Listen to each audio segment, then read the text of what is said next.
আল্লাহু আকবার।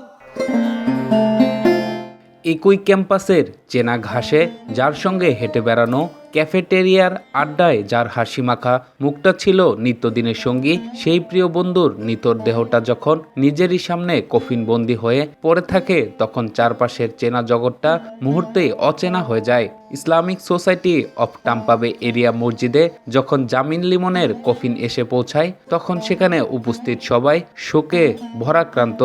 জোহরের নামাজের পর অনুষ্ঠিত হয় লিমনের নামাজে জানাজায় লিমনের সহপাঠী, বিশ্ববিদ্যালয়ের শিক্ষক এবং প্রবাসীদের উপস্থিতি ছিল চোখে পড়ার মতো। জানাজা শেষে যখন লিমনের কফিনটি মসজিদ থেকে বের করা হয়, তখন টাম্পার বাতাস ভারী হয়ে ওঠে সহপাঠীদের কান্নায়। যে বন্ধুকে নিয়ে হাজারো পরিকল্পনা ছিল, তাকে চিরবিদায় দেওয়ার এই দৃশ্য মেনে নিতে পারছিলেন না কেউই। উপস্থিত প্রবাসীরা শোকাতুর কণ্ঠে লিমন ও বৃষ্টির আত্মার মাগফিরাত কামনার পাশাপাশি এই নির্মম হত্যাকাণ্ডের দৃষ্টান্তমূলক বিচার দাবি করেন। সহপাঠীরা জানান, দ্রুততম সময়ের মধ্যে লিমনের মরদেহ দেশে পাঠানোর প্রস্তুতি এরই মধ্যে সম্পন্ন হয়েছে।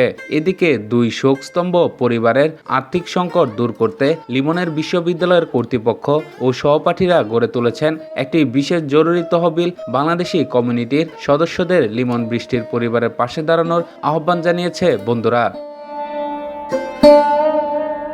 গত 24শে এপ্রিল প্রায় 10 দিন নিখোঁজ থাকার পর টাম্পার হাওয়ার্ড ফ্রাঙ্কল্যান্ড সেতু থেকে লিমনের ক্ষতবিক্ষত মরদেহ উদ্ধার করা হয়। নিষ্ঠুর এই হত্যাকাণ্ডের দায়ে লিমনের রুমমেট হিশামকে ইতিমধ্যে গ্রেপ্তার করা হয়েছে। লিমনের অ্যাপার্টমেন্টে তল্লাশি চালিয়ে রক্তাক্ত কিছু আলামত পাওয়ায় পুলিশের ধারণা লিমনকে হত্যার পর বৃষ্টিকেও একইভাবে হত্যা করা হয়েছে। তবে বৃষ্টির ডিএনএ শনাক্তকরণ ও তদন্তের প্রক্রিয়া এখনও চলমান।